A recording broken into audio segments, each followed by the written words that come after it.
Hello kings and queens, and welcome back to the channel. So when did we all become fragrance experts and, dare I say, perfume snobs?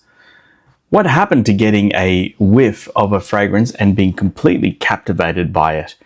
You recognize the perfume, or at least the DNA, or perhaps you recognize some of the notes, and immediately it brings back fond and nostalgic memories.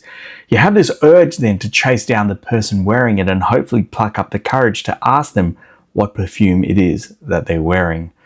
You don't immediately get onto your phone or your device to look up the notes, the perfumer, or the house. You're not concerned if it's a French luxury house, whether it's a niche unknown house, whether it's a designer perfume, whether it's an original or an inspiration, whether it is $500 or costs $50. More importantly, you just don't care.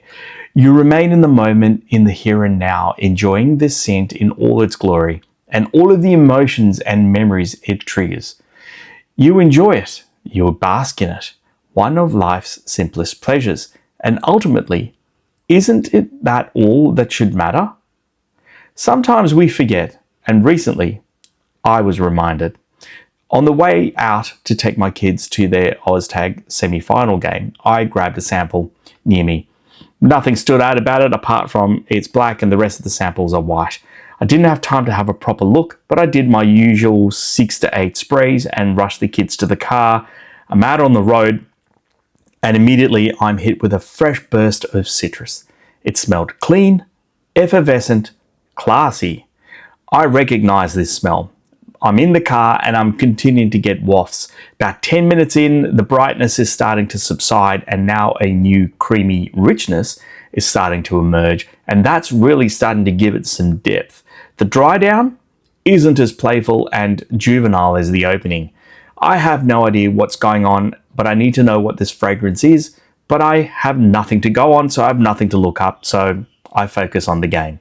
Now at the game, I look a little disheveled with a 4-day-old facial growth and I'm in some pretty shabby sports gear, but this fragrance, all class. I actually did receive a number of compliments, and I could only imagine that the people that were complimenting me were a little bit taken aback and puzzled that someone dressed as shabbily or as ordinarily as I was could actually smell that good. Now, when I got home, believe it or not, I was in no rush to check out the sample, to look up the perfumer or the notes.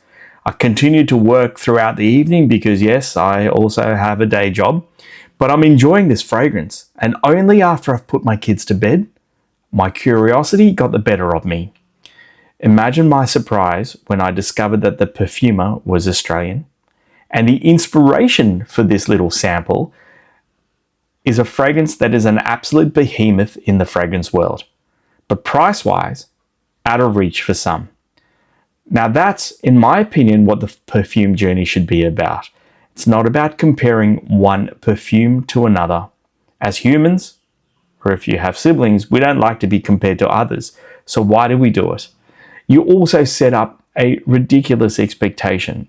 And the biggest flaw is that you are discounting the amount of work and creativity that has gone into creating the fragrance. The trials, the errors, the blood, sweat, and tears, the adjustments, the minor tweaks. The perfumer doesn't get enough credit because you're always comparing them to a house that is backed by big money. I personally also dislike the terms clones and dupes for the exact same reason. Inspired by, let's use that. We're all inspired by someone or something. If we look at the music industry, we have artists that continue to cover each other's songs and put their own stamp and interpretation on it. And this is widely accepted. But it's not just the music industry. So then why do we hold a different standard to perfumers in the fragrance industry? Apologies, I digress, bringing it back on track. Now I can tell you that I own the source of this little inspiration, but this little spray here, this little gem, the ride that it gave me, just wow. So who is the fragrance house? Before I tell you, don't go looking up the notes and which perfume was the inspiration. The perfume house scented water and the perfume Miraj. I'll include the link to their page and bio down below. All right, so let's take a look at the notes of Miraj by Scented Water, and I'll bring up LV's Imagination as well, which is the source of this inspiration. So Miraj opens up with citron, Calabrian bergamot, and Sicilian orange. Comparing that to LV, tick. Now at the heart, a release of delicate florals in Tunisian neroli fused with Nigerian ginger and Ceylon cinnamon. Again, looking at LV, tick. Now at the base, a combination of smoky Chinese black tea mixed with creamy ambroxan, earthy Gaiac wood, and olibanum, which effectively is frankincense. So if you look at that and compare that to LV's Imagination, tick, tick, and tick again. Let me also tell you and share with you that the next time I picked up Miraj, I was so excited and looking to replicate the exact same elated emotions I felt the first time, and it didn't disappoint at all. And this was after I knew that the inspiration was LV's Imagination and I'd looked up the notes. Thoroughly enjoyed this one like a kid on Christmas morning with an unassuming and sometimes unwanted toy. And if you've got kids, you'll know that sometimes they are the best ones. Bashar Ali and team, bravo. What a trip and sobering reminder to stay in the moment and appreciate the fragrance and all of the work that has gone into creating this beautiful gem. Now, I was so impressed that it actually inspired me to do more reviews on Australian houses, and I'm going to endeavor to put my money where my mouth is and spend my own money buying additional samples from this house, including the same one, and I want you to enjoy them as well. So I'm going to send you some as well so that you can have the exact same experience that I did. Not paid content, my own funds. Now, I personally have met Bashar Ali, and he's an absolutely amazing human, so humble and unassuming, yet so passionate. He deserves your support, not some big fashion house. Best of all, Scented Water, Australian perfumer. Like all Australian perfumers, they adhere to very strict Australian standards. And of course, this is me putting on my finance hat. It supports the local economy, creates local jobs, and the profits and revenue are reinvested here in Australia rather than being diverted overseas with minimal taxes paid.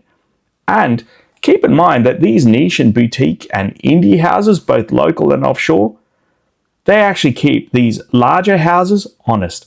Better quality ingredients, they're not driven by profit, and they're completely affordable. But that's just my view.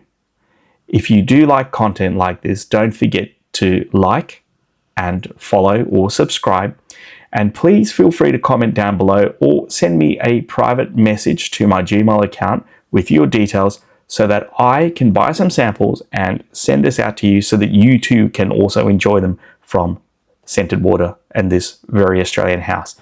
Just do me a favor, when you do receive your sample, try not to look up the notes. Spray as you normally would on your skin and on your clothes and enjoy the moment. Don't look up the inspiration, just enjoy it. Look it up later. Remember, you're there to experience and not analyze. Instead of asking what the notes are, ask yourself what you're feeling and your first impression is and what this moment feels like. Until next time, kings and queens, and remember, it's not about the destination, it's about the journey. Please enjoy your olfactory journey.